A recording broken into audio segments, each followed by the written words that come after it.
Hello, everybody. Welcome to the Drew Grimaldi podcast.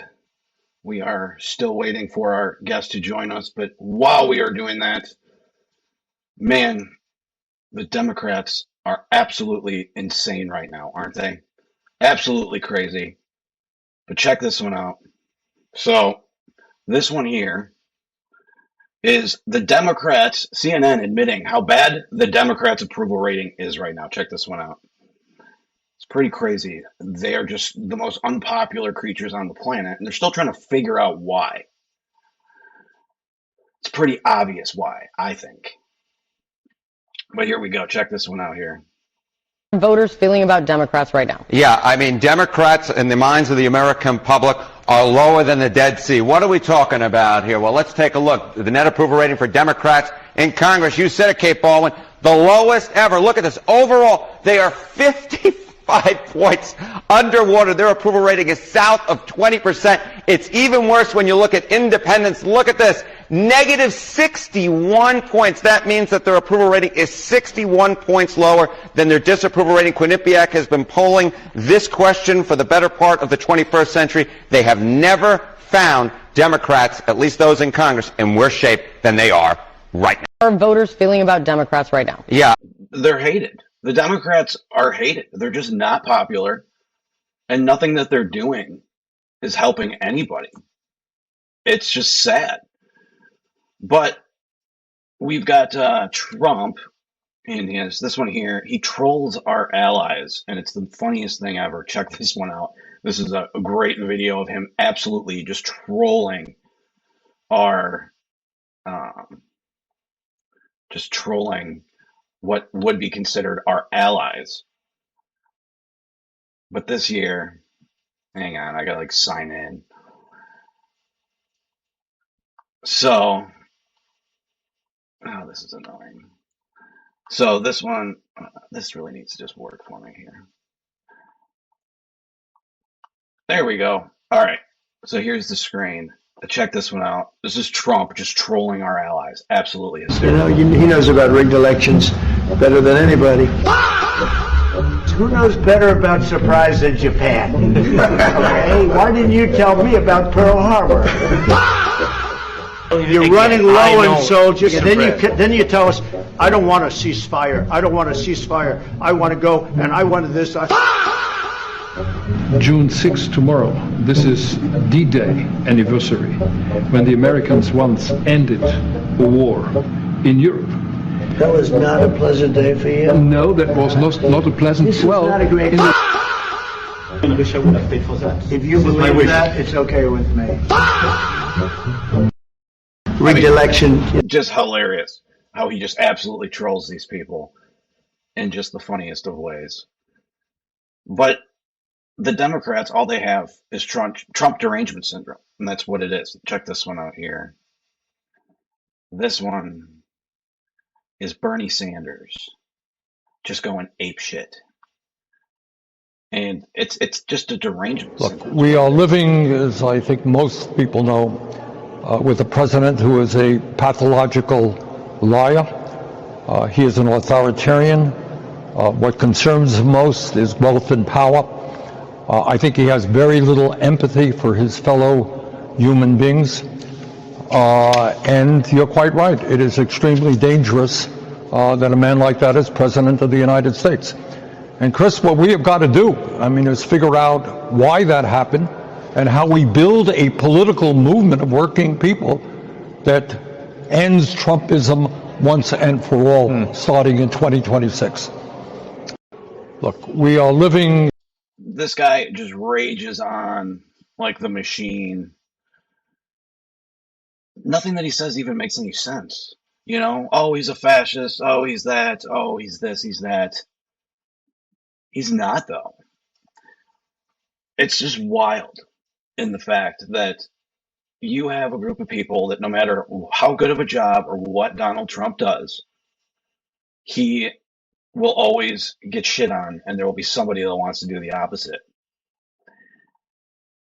I truly believe that if Donald Trump cured cancer, it would be like, Donald Trump cures cancer. Here's how that's a bad thing. Politico. It's just so disingenuous. It really is. The Democrats have a dissonance going on right now. The only way that they know how to fight is by doing what they do with riots and cheating, and that's what they do, which causes even more unrest on our end. Because look at January 6th. They love to bring up January 6th, but we all know that January 6th now, we know that the Kavanaugh hearing, when the Democrats stormed the Capitol, that was worse.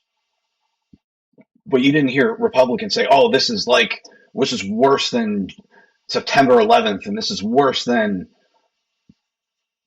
Pearl Harbor. Like, people lost their lives in that. And there was one life lost on January 6th, and that was Ashley Babbitt. God rest her soul. But I continue on. Trump sends troops into Memphis after having the whole problem with the Minnesota people. Trump decided to send them into Memphis. Well, he had a press conference. Check this one out. This is how good everything is now in Memphis. Check this one out. This is fantastic. We've arrested 7,000 criminals, seized more than 1,100 illegal guns, taken more than 1,000 pounds of illicit narcotics, and rescued more than 150 missing children, making their parents beyond that. In total, we've arrested 7,000 criminals. 7,000 criminals. 7,000 criminals. And think about this. In Minnesota, you had 3,354 children that were saved. So you're talking about something that is a good thing. But the Democrats, they always have something negative to say about these things. They do. And the Democrats are just insane. They really are. But I digress to this one here. So we have our Iran. Now, Iran has been a separator, a divider for our country. And the truth of the matter is it's been a very dividing thing. So what I don't think we need is a lecture, but we got one from Hegseth. But sometimes it's a good thing. Check this one out. This is the lecture by Hegseth to, I believe, the media that was looked upon kind of differently. But check this one out here. I'll start kind of where you left off, Mr. President. Thank you for doing the work of the free world and having the courage to step up and stop the Iranian terror regime from holding the world hostage. That's really what it is.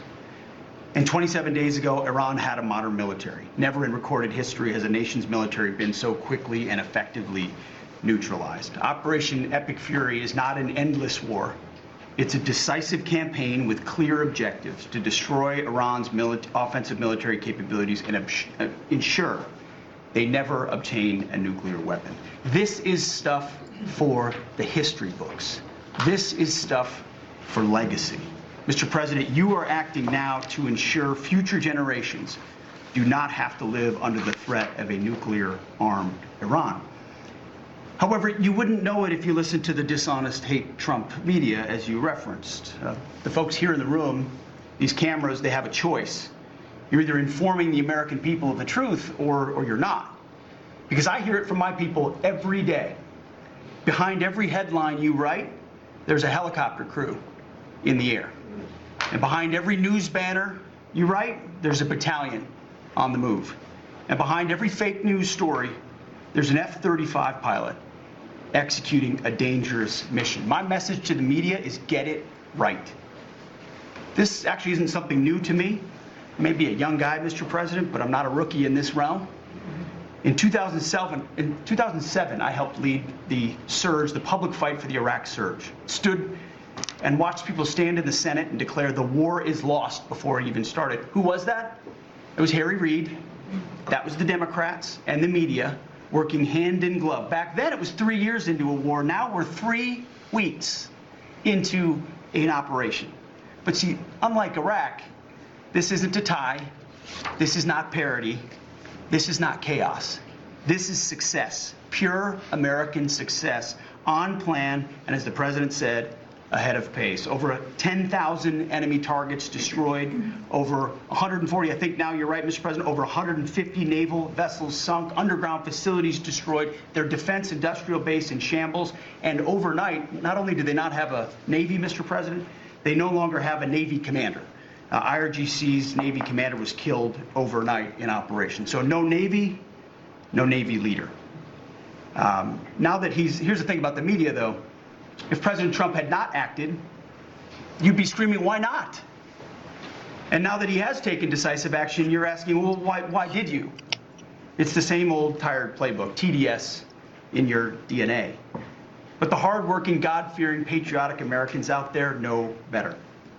And you alluded to this, President Obama, Mr. President. Here's a fact that you don't hear on your networks, but we know. Many of the Iranian military factories and bases that we're systematically destroying were paid for by the pallets of American cash that Barack Obama flew into Tehran under the Iran deal. You might call it an inconvenient truth. Iran took our money and turned it into weapons and bunkers and ammo. And now we're destroying those weapons, and you're righting, Mr. President, that grievous wrong. And make no mistake, we had to act. And our objectives are clear. No nukes, no Navy, and a complete dismantling of their missile program and defense industrial base. And as Marco pointed out, that mission, and the VP as well, has not changed since day one. Yet, 2 days ago, they shot 2 failed missiles on a target 4,000 kilometers away. For years, they told the world that their missiles could only range. Hey, sorry about that. I had it on my calendar at 10:50. No, no worries. So we have Rick with us. Can you hear me okay? I can, yeah. How are you doing? Beautiful, beautiful. Good. How are you? Great. Thank you so much. And what a world, what a crazy week, right? Oh, I know. Oh my gosh. Was it ever? Oh my gosh. I mean, like, you talk about some of the craziest. These people are insane.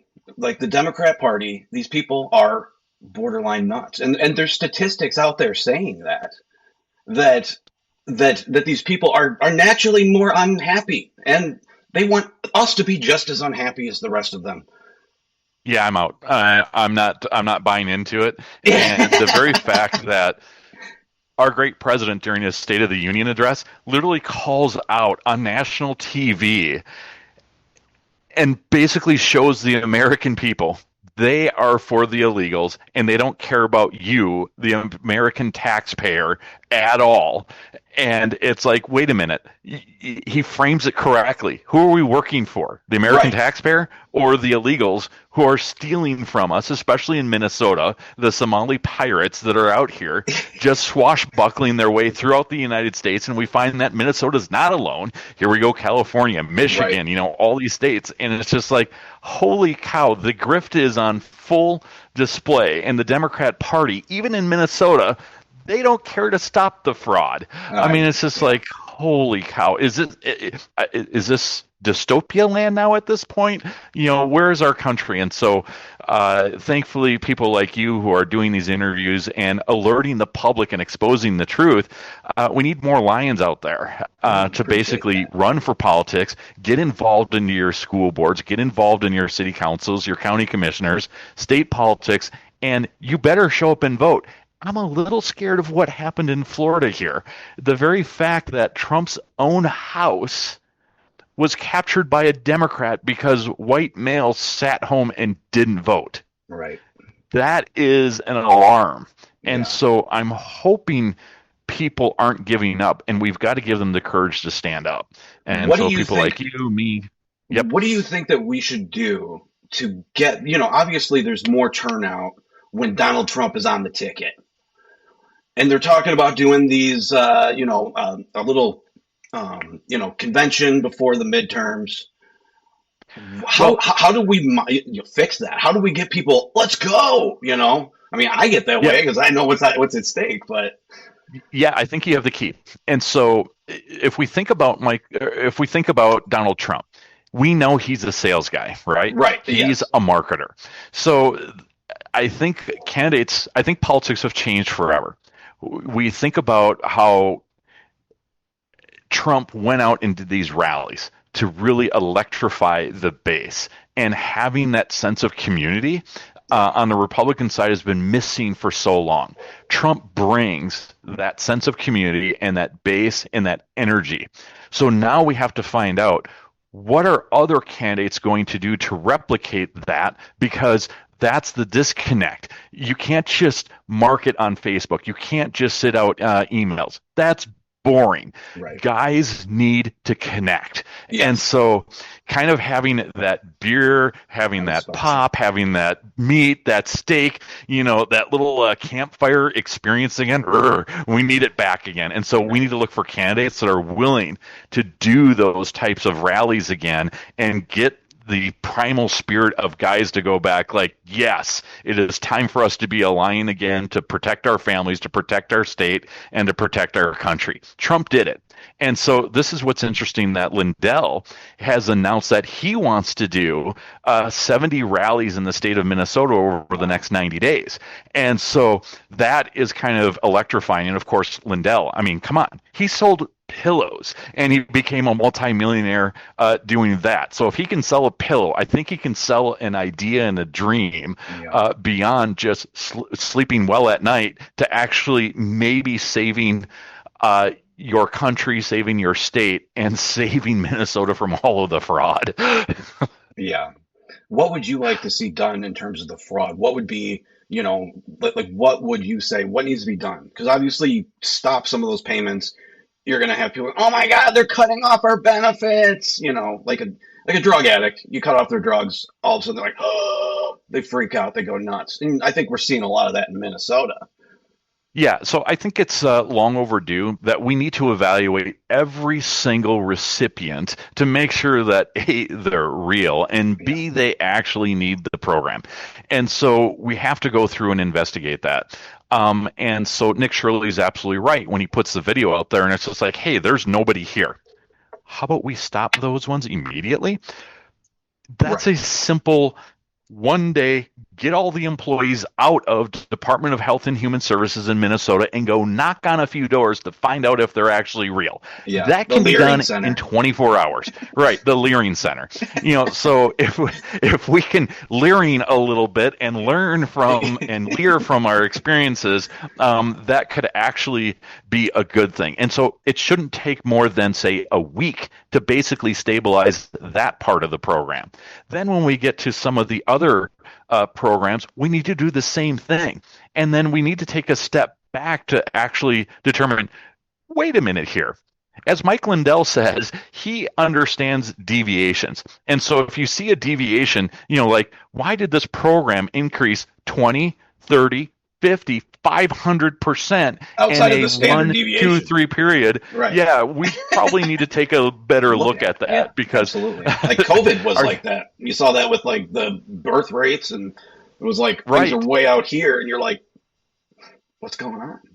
Right. And so this is really a critical election for Minnesota because as we see taxes continue to rise, it's punishing entrepreneurs, it's punishing middle-class America, because as the wealthy leave, who's going to pay the bill? Right. That's you. And so if the programs don't come down or they increase and the wealthy leave, who's left holding the bag? Right. And so I think you see that in New York too right now with Mom Dami. You've got it. That's everybody's going to leave. The middle class are going to flee. And then who's going to pay the bill? They're coming after you, the middle class, because socialists want to cut a program. It's not going to happen. And so we may end up in this death spiral in New York that we will just see it continually fail. And so the question is, can Minnesota stop the bleeding? Can other jurisdictions stop the bleeding? And when you look at those top 3 blue states of Illinois, Michigan, and New York, but even California, the top 4, they're all because Texas, I'm losing you a Tennessee, little bit here. and You there? Can you hear me? population. I lost you a little bit there. Hold Yep, on. I can hear you. You there? Yep, I'm still. Okay. All right. I think the screen's going a little wacky here, but I can still hear you. So, can you still hear me okay? All right. Yep. Hang on. There we go. Maybe. I don't know what the hell's going on with this thing. So, with Demons are coming in. I know. I swear it is. I swear it is. There it is. Okay. So, Little gremlins. I think so. Yeah. They don't want us to do this. Yeah, they're saying that the Oh, they don't want the truth exposed. Those little demons are after you. Well, we got a little bit of snow here in gremlins. Michigan, and it's like, everything goes nuts just because it's, everybody's getting ready to wear, shorts. It's 40 degrees. People wear shorts, and all of a sudden it's 30, so it's back to the 20s. And you're like, so. Right. But I know. Don't you love the northern climate of, you have third spring and fourth winter, it's just the psychology of Mother Nature. She's completely going through menopause. Oh, yeah. The most bipolar thing ever. It'd be a purple haired, right. Exactly. If it was a person. Right. But I wanted to ask you this because, we got the Save America Act coming out there, right? And you hear Thune say that, well, we don't have the votes. He doesn't want to he doesn't want to nuke the filibuster. He says we don't have the votes to nuke the filibuster. Do you think this guy's just holding the keys to the castle going, or do you think it's like he really doesn't have the votes? Let's not discriminate. Let's open our minds and say both are true. Okay. All right. I like that. Okay. And you know why I like that is because you got the Candace Owens, sect of the party right now, and they just try to separate you. Yeah. Rather than try to be a uniter, not a divider. Right. And so John Thune is my senator. You weak, feckless bastard. You should actually put it to a vote so that way we, the voters, during the primary election can maybe potentially remove a few more of you. Right. We should put it on the record. Yeah. Oh, I think so too. Yeah. I mean, I just don't like what he has to say. I think he's been working against the president the whole time. Well, actually, there's evidence of that because the very fact that they have not had a long enough recess to allow our president to do recess appointments like he allowed Joe Biden to do. I'm sorry. I'm over it. And we have a few things to kind of get done because we're losing runway for the president to be able to, in essence, get the accountability that the country has been expecting. We still don't have accountability over, the deleted 33,000 emails. We still don't have accountability on Epstein. We still don't have the accountability of Russiagate. We still don't have the accountability of the election fraud. So with those four things top of all Americans' minds, plus now the fifth with all of the fraud going on across the United States and the grift of our federal dollars, the president's losing runway and John Thune is in the way. Yeah. I agree. It would be nice to see him try to just do something, even if he brought it and it failed, you could say, look, right. I tried. But he's not even. And we can look at some of the evidence. Like, why would Dan Bongino quit the FBI? Oh, I know. Because he was basically hoodwinked to where he couldn't be effective and he couldn't get the prosecutions that he needed and the evidence out. And so that's frustrating because we have this fractured FBI of good people who are trying to get accountability, and people who are blocking and continually weaponizing the FBI against good Americans that are out there. And so when you have this FBI agency that's not cleaned up, and you have the same thing at the Department of Justice, this is absolutely embarrassing. And unfortunately, we don't even have enough attorneys on conservative circles to basically take these positions across the United States. Yeah, and so when you look at Minnesota, and so it's like we have a lot of work to do. And so we need to get more of our lions trained and to help take over these responsibilities, because here's the fact. One of my good friends, Susan Sjogren Smith out of Minnesota, she said this a few years ago, and she's just like, you know what? Democrats will tell their kids to go work for the government. Republicans and conservatives won't teach their kids to go work for the government. That's a good point. I mean, yeah, we're all small government. We're like, go make it yourself. Right. But I say that too, though. Ever since Donald Trump, I've always said that politicians should be ex-businessmen who were successful, who get into it and decide, hey, I want to serve the public. Not somebody that says, I'm going to get into politics, make $200,000 a year, and retire with $26 million in the bank. Right. Yeah. And there needs to be more accountability in that level, especially on both sides of the and they won't pass it. And they won't pass it. Yeah. The Insider Trading Act. I mean, it's like, right. It's like common sense, but what does that tell you? I was happy to see Dan Crenshaw get tossed. That guy was the biggest rhino I've ever seen. And it was always like, he used to say a lot of good things. I'd be like, oh, I really like this guy. It's something to keep an eye on. And then, man, he started just insider trading and just started, a lot of the Ukraine, and it was like, right. What's going on? And the question is, thank God the voters stepped up and took corrective action. So this is one of the messages that we have to teach, voters, especially on the conservative side. Don't give up, because there are a lot of good people out there who are willing to help affect change, support that change, keep it going. And so like what we see in South Dakota, where we actually, our grassroots got together and we replaced a lot of our conservative, quote unquote, legislators with Freedom Caucus members. And boy, has that created a nice change in our legislature, where we actually passed the SAVE Act before our own senator did. So it put Governor Roden in a little bit of a pickle on Thursday, where he finally signed the South Dakota voter ID SAVE Act for South Dakota. And it was on his desk since March 10th. And it would have gone active live without a signature on Friday. So he signed it on Thursday, just a day before it would have automatically done it. And so that puts additional pressure on Thune.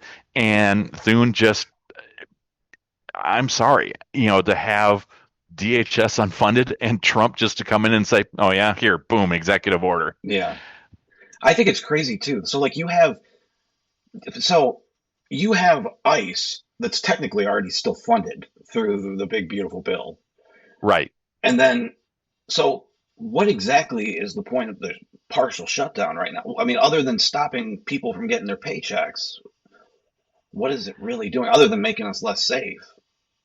It's absolutely ridiculous. This should have never happened under a Republican watch, and Thune should have put all the Democrats, on notice, because when we have all of these primaries happening across the country, this could have helped us potentially replace even some of the Democrats, because we even see that there are good Democrats who are coming up, kind of looking at the left, kind of going, yeah, I think we're done with you guys, and we may see them come back towards moderation. And the very fact that Thune isn't allowing that is absolutely disgusting. And so this is where I think he's making a miscalculation. And that could actually hurt us. And so I'm actually concerned that in the general election, if Americans don't wake up to what they're trying to do here, we could be in serious trouble. Could you imagine the Democrats seizing control of the Senate, seizing control of the House, and all of a sudden, where are we back again? Yeah. Here we go. Let's start impeachment 2.0. Yeah, exactly. Yeah. So it's just like we'll lose so much ground again. And we can't have this, and we're going to have more riots in our cities and stuff like that. I mean, here we are today. No King's Protest Part 3 is around the United States. Right. So it's just like, and so, and I'm glad to do the interview with you here today. The last time they had No King's Protest 2.0, I went out there with my Jesus is King flag and sat there and just trolled them. So it was, and then a bunch of other people started joining me. It was just fantastic. So that's awesome. So what are your thoughts on what's going on with Iran? I know that is pretty dividing of the Republican Party right now. You got your Tucker Carlsons that say their part, then you got, your, let's say, Levine end of it. Mark Levine. Yeah. So how do you bring these two sides back together so that we are one cohesive unit like the Democrats are, because they vote together as a single unit no matter what? Well, I'm gonna challenge that a little bit. Democrats aren't always united on things, and so they're having a little bit of an intra-party discussion about that. And you could even say uniformly Republicans could be more united, but when it comes down to specific issues like Iran, there's diversity of opinion, and I understand the spectrum that is out there, and I appreciate it. And I'm glad there is the spectrum, because then at least within our party, we actually have a good dialogue. Now, I'm more, I took a step back and I kind of looked at it. All right, so for me, this is where I look at some of the valuation of it. I support the president's action in this because I'm looking at the long term. And I understand critics who are like, well, wait a minute here. This is hurting our allies. This is hurting America. Why are we doing this? Well, I don't know. When you have a country that basically is saying death to America, are we going to take them seriously? We've literally been at war with them since 1978. Right. And so this president has basically said, okay, we've been kicked in the shins here a few times, and they've been lying to us. And now all of a sudden there's this evidence of, they were developing nuclear arms, and that little long-range missile that everybody said, they didn't have that, and it basically almost hits Italy. Oh, wait a minute here. I guess they did have that, so it's good that we are taking them back. And I think also... After, Witkoff came back, Witkoff and then went to go talk to them, and they said, well, we have enough for 11 nuclear warheads. It's like, that was the worst thing you could have possibly said.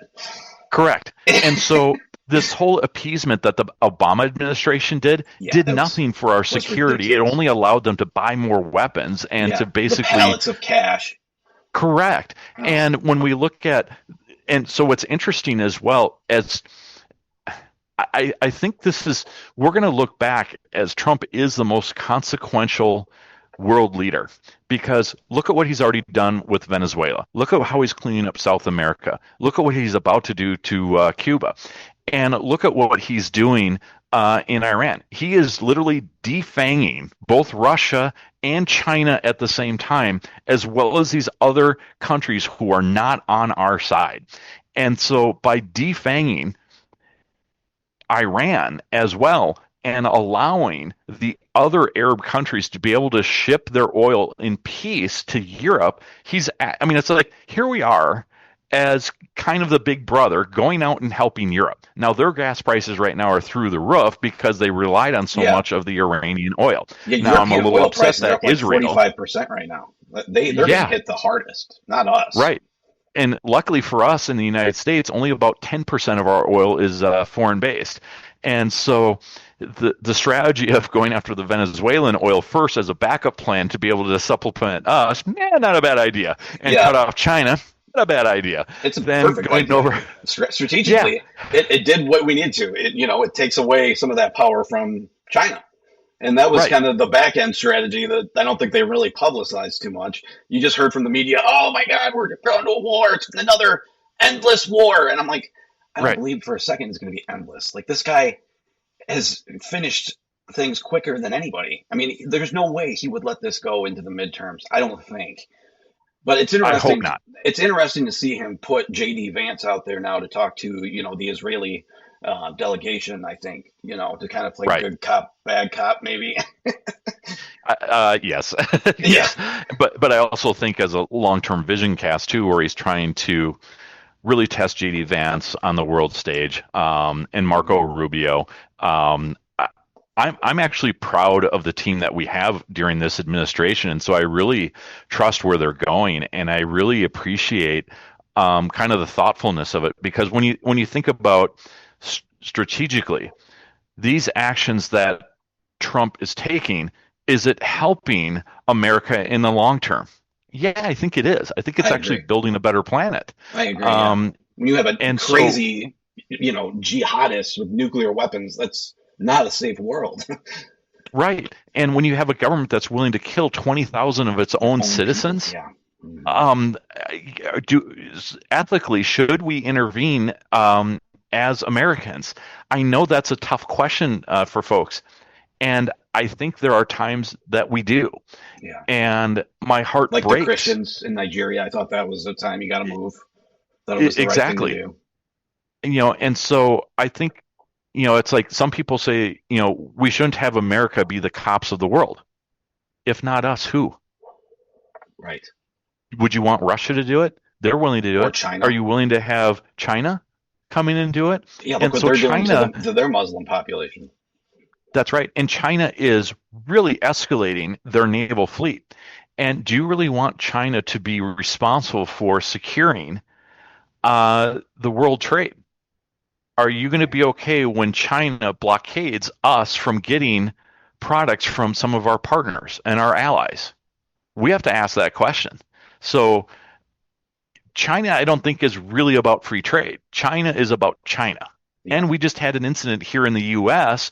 where they were spying on us and they were going to, put off a little bomb, a little terrorism. Well, and we were talking about it too. The Chinese, during the 2020 election, they sent all of the Chinese foreign exchange students all these fake IDs in these states where you could just go, oh, here's my ID. I'm a citizen. I want to register to vote. Same day registration. Go in, vote. And that's why in 2020, we just saw like explosions of bullshit that just, it was like, so you did some crazy good work there on that. So you went out and you bought and you purchased a few of these Dominion voting machines. This is what you had said. Yeah, and what was so disgusting about some of these states, counties, and cities is that they would actually put some of their old voting equipment online at auctions. That's crazy. And so I would sit there and scour them, and I would find them and buy them to try and protect us from having bad actors buy that equipment. And in a few instances, they were sitting outside of their county offices on citywide cleanup day. That's insane. And think about it, if you didn't grab it, somebody else could to learn how to hack it. Correct. Yeah. Correct.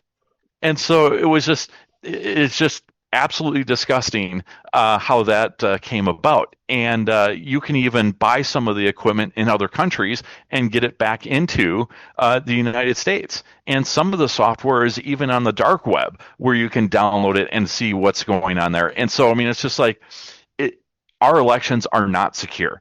The vendors have not done a good job. The states have not done a good job, and the federal government has completely wasted our time. And so I have tried at first to try and raise the alarm and the awareness to get even the vendors to even update the security part of the software. And they have refused to do it. And I've been working at this for 4 years on that argument alone. And so finally I gave up and just said, look, these companies are irredeemable. They're not actually doing engineering change orders, which is publicly available. Anybody can go to the EAC's website, eac.gov, look up the engineering change orders, and you're going to see few and far in between updates from the manufacturers to even update the antivirus, the Windows updates, the Linux updates. Even the ones that have connections over the internet for the Cisco routers, you will see that their ASA software is so out of date, it's ridiculous. And even the base level part of our elections are not secure. So, for example, the paper itself, they lack watermarks. Many of them lack dual signatures between election judges. You can go buy the paper in multiple states, have it even shipped to your house. You can see that election officials put the sample ballots up on the internet, and they have the timing marks, so you can print your own ballots and you can stuff them into the drop boxes. Well, I thought that was an interesting part too. After the 2020 election, they brought in these guys to talk about like the fraudulent, forensic evidence, to look at the ballots. And one of the things that I think is just insane is that they scan them through, they have the scan copy, and that's all they have. So then at the end of the day, you go back to forensically audit these things to see, hey, were these things, mass printed off by a computer where they filled in the bubble? You can't even do the forensic auditing at that point. Yeah, and that's the key phrase that you just had there. So the difference between a fake ballot and a real ballot is that when a person fills out a real ballot with a pen, it creates an indentation on the paper so that you can actually look at that and see, yep, that was filled out by a person. Whereas one that was laser printed out isn't going to have the indentation in the paper. Right. That's a fake ballot. Or even the folds, from putting it in the envelope and stuff like that. Right. Exactly. And sometimes ballots are designed, so like in 2020, some of the ballots, and all manufacturers tell you this, please make sure when you're designing your ballots that you test the folds where they go, because if it traverses one of the ovals, the fold could actually be picked up as a line going through, and so it could be picked up as a vote that was not intended by the voter. And so it can actually throw out votes. And I found this out in reviewing the cast vote records in Dodge County, Wisconsin. And I'm like, holy cow, there are thousands of these ballots that have these overvotes in there, and the election officials didn't catch it. And when I sat down with that administrator, she was just like, oh, no, our process caught it. And I'm like, no, it didn't, because if your process caught it, these ballot images would not exist. Right. They exist because somebody hit the override button.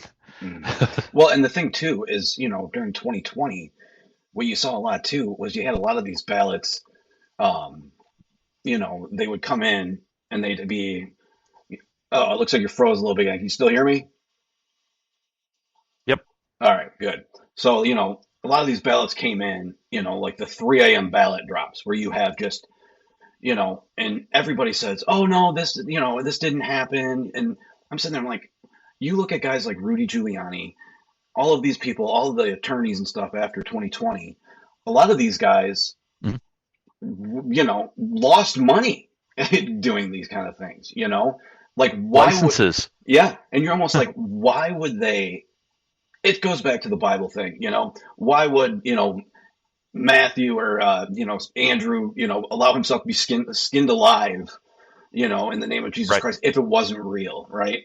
And That's it kind of goes with the same thing. But what were your thoughts on like the Kerry Lake situation? Because I know right after 2020, you had the Kerry Lake, and there was some crazy stuff going on with the ballots out there too. They had some pretty weird stuff going on where all of a sudden the ballots shut down. They were finding that Republicans were getting different ballots than other ones. And then it all turns out that Katie Hobbs, who's now the governor, she was the Secretary of State at the time, overseeing her election to become governor. Like, how does that, I don't understand how that works, but you think there'd be a law? It's absolutely criminal. It absolutely is criminal. And there should have been a full investigation. There wasn't. Those of us in the election integrity movement now, as we all kind of started, whether it was 2016, 2018, 2020. Some of us had different starting points, but 2020 was really kind of the gasoline over everything. And because of the way that the laws were written, we failed because we didn't understand how important the timelines were. So many of the states have such a short timeline that you have anywhere from 7 to 10 days on average to contest an election. And that is after the canvassing board has certified the election. And so depending on where you are, that sets the different dates as to the deadline. And now we've realized as election integrity experts that we have to start much earlier to collect the evidence. And it really starts in the absentee period and even before the absentee period. And having that knowledge now, so like the Lindell campaign, we are looking at 6 different things that we have to implement right out of the gate to serve notice to Minnesota, the Secretary of State, and each of the county election officials so that they understand where we are coming from. And so that includes little things that we've been ignoring for years, but we've had successful cases since then forward. Number 1, the certification of the machines. Number 2, the testing of the machines. Are they actually ready to go? Number 3, what kind of equipment are they actually handing our voters? So, for example, in South Dakota, I worked diligently over the last 4 years to force election officials to only hand out black pens because I actually did a test, the difference between black, blue, red pens, and found out that blue pens do not get picked up as reliably as a black pen. Interesting. When you are casting ballots. And so if somebody has just a light blue mark going across the oval, the machine 80% of the time won't pick it up. But if it was a black pen, it would have picked it up. And so those types of variants, and not everybody fills in the oval completely. And so that makes a difference. So there's a lot of voter education. Then on top of that, with the logic and accuracy test, are there any programming issues? Because, hey, I'm a human. The reason I'm not a programmer, because I suck at typing. I make a lot of mistakes. so I That's what give grace. ChatGPT's for now, to do the code, right? Right. And so I give grace to ES&S and Dominion and Hart and even the election officials who are doing all the programming themselves, because things can happen. And we've seen this in U.S. elections where there have been vote flips, and I believe a majority of it is not intentional. I believe mistakes can happen. So I will defer to mistakes first before I go to fraud. But then if they aren't properly testing, I'm going to assume fraud, because the robustness of the testing should be able to detect that, so that you have enough bandwidth to go, okay, we got to fix this. Right. And then I've seen different ballot designs created by election officials intentionally to throw off elections. And that is absolutely disgusting. So that gives rise to why cast vote records are important to get out there, so we can actually see the ballots. But then I'm sitting there like, well, these things aren't even secure, because the whole process is insecure as we go through the various steps. Why am I spending millions of dollars on these machines and sending the money off to another state or to other developers in other countries, when I might actually be better off just paying the people in my community to actually count their own ballots and keep the money in the community and recycle it back into the community? Right. And then, of course, there are some patriots that are out there, both Democrat and Republicans, that you could go over to the VFW, you could go to the Legion and say, hey, would you guys, since you guys swore an oath to protect and defend our country, you willing to come over and count ballots? Oh, they'd probably be running over if you gave them some pizza and some beer afterwards. Sure. Yeah, absolutely. Those results are going to be done in probably an hour, because they're so dedicated. In fact, that's how Florida gets it counted so quickly. Right, exactly. It's just like, and we do have choices, but I prefer our Republican form of government. I mean, if people say that hand counting is going to take too long, I do have a few solutions for you. And we'll start with the really extreme one. We can go straight to dictatorship, and you don't have to worry about elections ever again. It just solves it. Or we can do hand counting, and we can do a couple other little cool pieces. So, for example, in South Dakota, if you file for office at a city or school board level, and you're the only person that filed for office, guess what? We don't produce a ballot for you so that you can basically claim your name to fame. You just won. Nobody needs to vote for you because you already got your petition filed and signed that other people sign their name on it. You're good. You're good to go. We don't need to waste money on this. We also get rid of write-in. So we don't have to sit there and read your chicken scratch to figure out who you're trying to vote for. Right. Know, and so it's respecting the voters to say, okay, everybody's filed in. You had time to file in. Now go knock on the doors, and now we can print out your name so we can see how we can see what you're marking, and who you're voting for, and not trying to read your chicken scratch. So those two reforms for all of the states would help a lot, because that's part of the reason why hand counting is so troubling. Now, of course, some of the new gymnastics that states like to do is ranked choice voting. Are you kidding me? Yeah. Get rid of it. I mean, look at Maine. Stop the nonsense. Maine has it, I believe, right? And right. Look at that. I mean, they loved Sarah Palin before that, and then she couldn't even get in at all. I mean, and then it gives you people like Lisa Murkowski. Right. and so it just damages. So we know those things are built for fraud. Right. This is how you get Jacob Fry as a Minneapolis mayor. Right. So it's just like it's not swinging towards conservative ways. Why is that? So if we can analyze that, I think we can see why it was made. So elections, whenever you see new laws or features being implemented, if conservatives are continually losing ground, that tells you that whatever that law was, it was meant to make them lose ground and advantage a certain party. Yeah. Well, I mean, it's kind of like the gerrymandering that you're seeing now. It's like Democrats gerrymandered everything, and then all of a sudden it's like, well, we're going to, redistrict Texas. It's like, oh my God. Right. It's like, you guys literally, and then they fled to Chicago, the most gerrymandered, Illinois, the most gerrymandered state in the country. And, it's crazy. But let me ask you this question, all right? So I know 2020 was pretty crazy. If you were going to steal an election, theoretically, if you were going to steal an election, right, presidential election, what states would you target? And what county? You're not saying you need to do it. What county? But what states would you target, and why?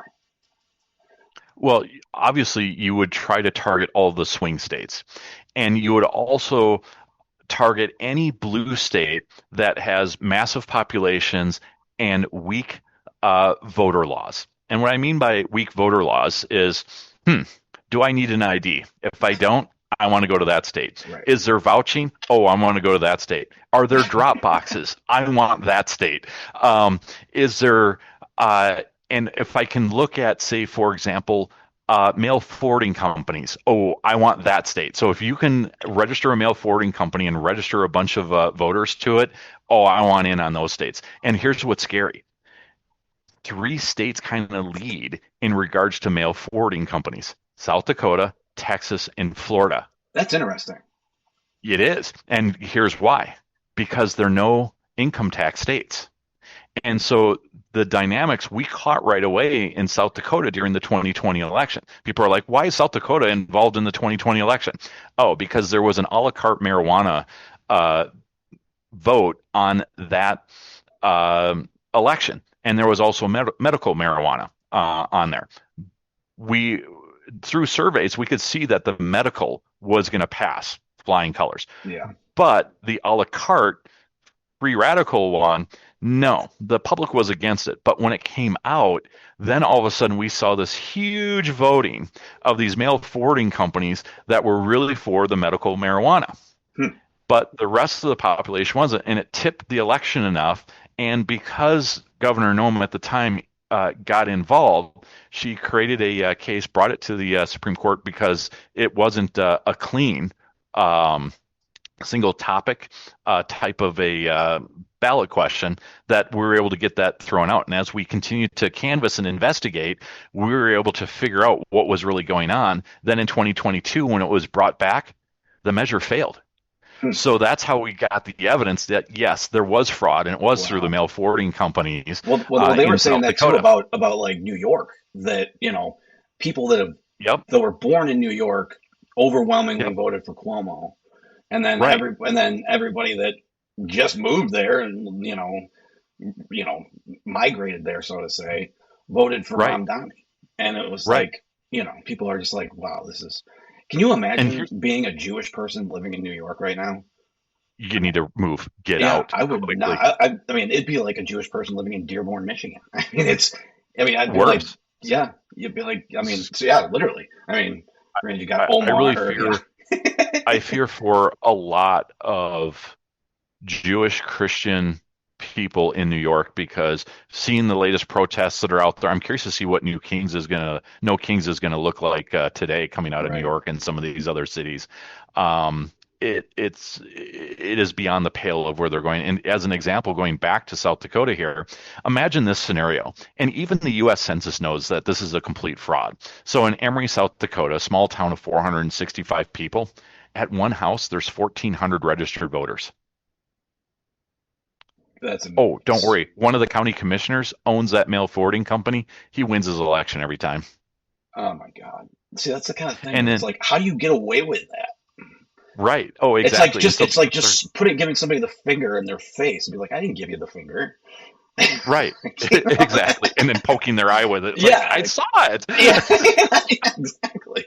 It's just wild. It's like don't believe what you see with your eyes.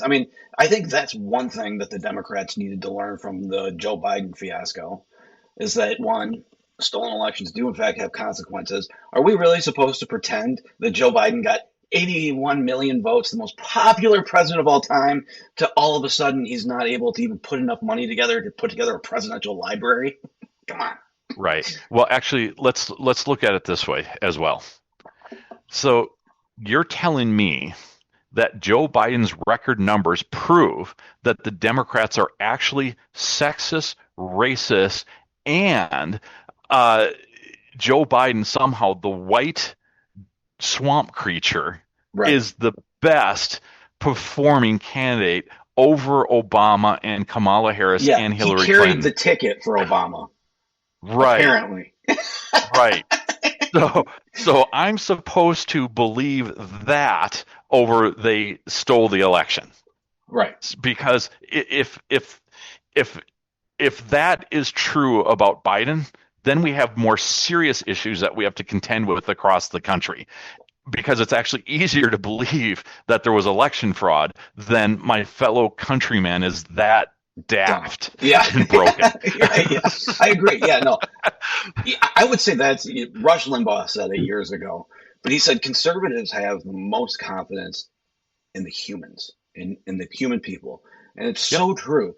You hear a conservative talk and you're like, our rights come from God, not from the government. When I want to give charity, it's, from the goodness of my heart, not because I got some gun in my head saying you got to pay this tax, Right. And, Right. I just feel like we need to get back to some of those values in a lot of these things, because especially in like the state of Michigan, I don't really know who the Republican Party out here is playing to. They're some of the weakest Republicans in probably the country. And, like I was telling you, I think on the phone that we made a drinking game during my buddy's, during my thing, because they played this thing. It was, she had said, it was Tudor Dixon. She said no exceptions one time talking about abortion.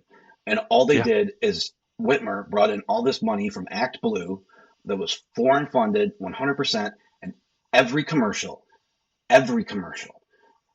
football, go to commercial, no exceptions. We started making it a drinking game. No exceptions. Drinking. It was just so ridiculous. But that dark money, I think, is shut down now. And I think that will be interesting to see going into 2022, because you don't have this crazy, stupid money from like Sam Bankman-Fried. You don't have Act Blue, because they pretty much neutered.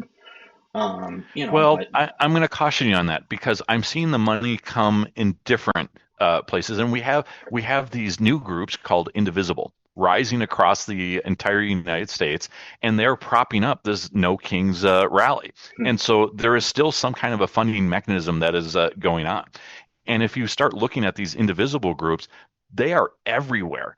And they are having such extreme funding, and their marketing is over the top. So somebody is definitely behind this. And even with the ICE protests in Minneapolis and some of the other areas across the country, we are seeing these paid protesters, this professionalism come about. And it's actually, I'm more concerned now, because I think they have stepped up their game and they have found another way to basically be more subversive. Now, they may have turned off some of the state federal funding mechanisms going through, but believe me, there are other entities coming in, and we're even finding foreign money coming in to basically create this dystopia and this discontentment throughout the United States. How is the foreign money getting in now? Is it still coming in through those sources, you think, or? It is, and it's even coming in through cryptocurrency. It's coming in directly, cash. It's coming in through investments. It's pretty scary how it's coming in, and I think this is part of where Trump needs to help Minnesota with some of the fraud. So when we look at the amount of money that's going out of Minnesota still today through the Minneapolis International Airport over into Somalia, this is where we need President Trump's help to basically say, okay, we've already declared Al-Shabaab as a terrorist organization. Now what we need to do is get the international community to freeze all of their bank accounts and then refund that money back to the United States. So that would be one of the first things that I would do, as you kind of asked earlier. Then we would need to basically look at the legal status of all of these immigrant populations and kick out all of the illegals that are here. And we need to go through and, as well as audit all of these organizations to find out who's who and who really needs, because we have literally allowed these people to pillage against people who truly needed these programs. And so we could have given more increases to the people who are really in need, our vets, our veterans, hospitals, our homeless shelters, mental, autistic, all of those folks could have been basically curtailed. And the generosity of Minnesotans for so long is to help their neighbors. And Walz has completely destroyed that trust. And he has not taken a single step to basically help Minnesotans have confidence in their government again, to help those who are truly in need. Now, Lindell, stylistically, would prefer to have faith-based organizations come in and actually do those roles because they have a higher success rate of actually helping lift people out through that positive piece. Just like you talked about Rush Limbaugh and how conservatives look at their fellow man versus the liberals. Yeah. I truly believe, and I believe in the gift that each of us have given, and what we need to do is, I look at James 1:25, those who look at the perfect law of liberty and do to protect it will be blessed. The way I look at that is we need to have government so small so that the individual can work with their neighbors to solve the community problems, because if government does it, everybody gets lazy, whereas if the people do it, there's actually going to be better quality and there's going to be more of a connection and the community becomes stronger. And so that's where the church community is so important. And this is where I look at pastors who are unwilling to play politics or be in the political realm. Shame on you. Are you willing to rip out a third of the Bible? Because a third of the Bible is political. I mean, how else do you explain Moses going to Pharaoh 10 times saying, "Release my people"? Do you think that was not a political act? Or Leviticus is essentially just a law of end of Exodus into Leviticus into Deuteronomy. You're talking about a lot of basically the structures of a government of a correct. So 100%. Yeah, and even Jesus, talking to the Pharisees, even talking to the Roman Empire. I mean, it's just like to say that we as Christians should not be engaged in politics is an absolute joke. And the very fact that we're supposed to be the salt and light of the earth means that we are supposed to be engaging, and people are supposed to be looking at us like, what makes you tick? Why are you so positive? Why are you this Why am way? I so And positive? Because I got the good man upstairs on my side. Well, there's that, but also we took a sneak peek at Revelations and we know God wins, so that should give us the confidence and the faith to basically go out and tell the truth. I mean, that's the reality of it. That's why I keep fighting on election integrity, because, equal weights and measures is kind of a biblical thing. Right, yeah. Well, I woke up this morning, I said, "God, I love you." He says, "I think we should just be friends." Right. Yeah. But you know my son. Yeah. Exactly. That's how it works. Oh, shit. But so right now, Mike's like polling under, I forget who the other two were. What is the biggest move to close that gap? Well, right now in polling, actually, Mike is ahead by one against the other candidates. And so that's when you look at polling, when you're looking at the August 11th primary. Now, against the Democrats, he's lower. But as Mike's story gets out there, of course, these are polls done by the left-wing media to make sure that they can help support their Democrat friends, as usual. But that's expected. And the reality is that the people are the ultimate poll. And so I think we're going to come out victorious on August 11th and then in the November general election. What's great is that yesterday, Mike just gave his CPAC speech, and so he's going to have the power of CPAC behind him and that entire force. And so to be able to get that notch on our collective belt is absolutely fantastic, and he's earned it. He's been there multiple times, and so I'm really proud of Mike for going down there to Texas to get their support, and he deserves it. I mean, he's I don't know him personally, but he's a man of God, and that says a lot. Anybody to me that publicly professes that Jesus Christ is my Lord and Savior, they're family to me. That's how I look at it. They are, and that's the beauty of it, is that it kind of creates that little checklist automatically of, okay, so if they're professing, that's courage. Right. We probably have the same values, right? Right, exactly. So it's like, okay, so that relieves some of the trust issues, that we would have, with some of the other folks. And the reality, though, is that as I've gotten to know Mike, there has been a lot of surprising things that I've learned about the man himself and the courage that he brings. And I'm learning more about myself through him as well. And so I'm in this growing period as I go on this journey with Mike, and talking to his employees, talking to his family, being at my pillow, during the days when he is somebody who gets a lot of calls. He wants to know about the details of his company. His cell phone is given to all of his employees, so if anything comes up, they can call because he wants to know about these deviations so that they can collectively make the right decision and find solutions. He doesn't want people just complaining about a problem. He wants them to also develop a couple of solutions to present to him, so that way they're thinking, they're being empowered, and they're part of the solution as well, and they're growing. And seeing that through the relationships of his companies of Lindell TV, My Pillow, his America Brands company as well, and then also the Lindell Recovery Network, and seeing those calls and how he answers those calls and how he talks to those employees and partners. I mean, it's just incredible. And I was there when he was negotiating the deal with Rev 7 and putting that onto his My Pillow website, and kind of seeing that relationship and how he works through that. It was just like, that is absolutely incredible. And so as a campaign manager, it helps me represent him a lot better. And when he originally was asking me, it's like, hey, Rick, and I know you live in South Dakota right now, and you used to live in Minnesota, but who should be my campaign manager? And I'm like, well, there's not that many people in Minnesota that have gone up on the election integrity route as you have, and I have subbed in a few of your shows as well.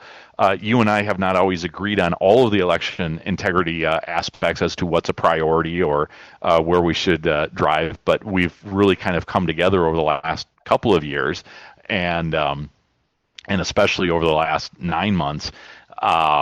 It's just been an incredible journey. And I'm like, and I've been a politician in Minnesota. I was active in the Republican Party 8 years as co-chair of the 3rd Congressional District, 8 years on the executive committee of the MNGOP, 10 years as a small town mayor, 4 years on the city council. And so it's like I kind of understand what's going on, and I still have family and customers out there in Minnesota that I go see. Was that a difficult role? No, it was fun. As I tell people, as I served on the St. Bonnie City Council, I was sworn in and I was never sworn at. So I mean, I felt like I did a pretty good job. That is good. And yeah, and it's a nice small town, 1 square mile. It started out with 1,800 people and ended with about 2,300 people, and the city clerk, Brenda Fisk, absolutely amazing to work with. The employees were fantastic. We had a new water treatment plant, a new water tower, roads, reformed taxes there, cutting taxes by 30%, working with the public to actually improve the parks. I even told them I'm not going to fund the parks department. I would rather have you guys donate to the Lions Club, so then you can have a tax write-off, and that's a legitimate reverse stimulus that you can actually do against the federal government. That's as smart as it gets right there. Right, and they actually raised the money and developed 3 of the parks, a couple of the ball fields, and did a great job. And the community did it, and I'm so proud of them for doing that. And one of the parks was used in a lot of the Target ads for the spring because of our baseball field out there as well. And so awesome. That was kind of neat. Yeah, and, that is cool. Great people out there, great police department, partners in Minnetrista and you know what, though? They're probably so proud of that. Like, they go and they yes. go, you know what, we did this. Yeah. Like there's some tennis courts in Saginaw. I played college tennis growing up. Yeah. And, there's public courts in town here, and then they're pretty rough looking. And then there's one where everybody, threw in some money, beautiful courts. You could play a pro tournament there, but everybody's proud. Everybody loves it. They love the courts. They're very proud of what they did, and everybody can come out and play on it. It's pretty much public, right? Yep. But I agree. Like, that's the way to do it, because then you have people that appreciate it, instead of just like, I had a teacher back in college that always talked about, that socialism versus capitalism, right? And he always made the analogy of like the public bathroom. The public bathroom is like communism. People go in there, they fuck it up. It's a mess. It's disgusting. It's not really great to look at. He goes, your own bathroom. You might put a rug in there. You're going to keep it clean. You're going to invest in it to make it comfortable while you're sitting there on the porcelain throne. Yeah. Mm-hmm. And I was like, man, that is such a great analogy. I always think about that. I always take that with me, Well, it is too, and how our own bathrooms is where you can go clean yourself, and for some of us, it's kind of where you might reflect a little bit while Right. you're Think about your day. think about The your 10 day, minutes you're of planning, peace. while you're doing a Especially if dated you have dump, kids. Do some thinking. or while you're taking a shower and you feel free to sing and no one's going to criticize you, or it's just like you've got that 50-gallon hot water heater and it's like loosening up your sores from the day of the backaches and something that you shouldn't have lifted, and Right. so and it's where you can kind of have a little bit of solace as well, and then as you prepare yourself, combing your hair and cleaning your teeth and all that, it's just like, it's like, would you feel, most Americans, would you feel comfortable even just bringing your toothbrush and toothpaste into a public restroom? No. Of course not. No. No. Or taking the hairbrush that's there on the counter and just, giving yourself, just kind of a use little it, fix up. Yeah, not happening. thanks. There's a little bit of the personalization aspect that is completely warranted when we have our own private bathrooms versus the public bathrooms. Yeah. And so in the very fact that Minnesota and these other jurisdictions get confused as to where the boys and the girls are supposed to go. I mean, just this destruction of common sense is so disgusting. It's just like you almost want to say, tampon Tim. I mean, is you just like he's so confused that he puts the tampons in the boys' bathrooms and then allows boys to play on girls' sports. And it's just like, no, Daddy's home now. Get the tampons back in the girls' section. Get the boys out of the girls' sports and locker rooms, and get the boys to go out and play out in the field with each other. To go play soccer or understood baseball. The whole men and women's sports thing. Like, if you're going to do that, just make a new league and call it co-ed. And Correct. leave That's what it's women's called. sports alone. You want to have one that has men and women. Great. We know who's going to win. Yep. Right. And I think the end of the and day, I think that should have been the solution. I don't know why they went down this road, because when we think about men and women's sports, those should be separate because they should be trying to promote the competitiveness, the teamwork, the skill level, and because women are not physically as strong as men when it comes, and the play is a little bit different, especially in basketball, football, etc., and that's okay. And allow women to actually get those leadership roles to succeed and to be able to get their confidence is so important. But for those who are confused and those who don't care about that, let's have co-ed sports where men and women can play with each other, boys and girls, but make sure it's age specific so that way it's a little bit closer. Right. And that's okay too. And having those three should have been absolutely fine. And you could have offered scholarships for all three buckets. Right. But especially for women, where you have women's sports and you have women's records, that should be. And if a lady feels that she can play on a football team, having a co-ed football team is the way to go. Right. Yeah. It should not. It can go the one way. I mean, we have those biological differences. You know what I mean? Like, men are completely different. And it took me way too long to figure that out. But men and women, like they say men are from Venus, women are from Mars, or vice versa. It's 100% true. I mean, it is true. When you try to figure out what's going on in a woman's head, you're not going to figure that out. I've learned that the hard way. Yeah. This power ring right here is proof that I haven't figured it out yet, and I'm enjoying it every day. So I give grace, and so she is absolutely my better half, and we have our strengths, and so that's kind of the beauty of marriage is that I know my bride. She was capable of having babies until she had a medical issue, but we have a beautiful son, and she's the nurturer, and I'm supposed to be the protector. And it is funny, as we have developed over our relationship, there was times that she would try to get into my zone, and I'd be like, no, not your role, not your job. Or sometimes when she would be like, kind of all rough and gruff, and it's just like, well, I'm going to do this. And I'm like, I'm going to sit back and watch this fail. And then finally she'd come back and it's just like, this is a man's job. You need to be doing this. And I'm like, yeah, but since you wanted to do it and I wanted to do it tomorrow instead of today, and you had this deadline of today trying to do it, and I told you I had other things to do, and you absolutely failed. And I've already allocated when I'm going to do it, and she's just fine. But you know what? I think it's so important too, though, like talking about the sports and Yeah. and I had said too that business. I want all my politicians from now on to be businessmen, right? Yep. And there's a thing that you learn in sports about winning, losing, Yep.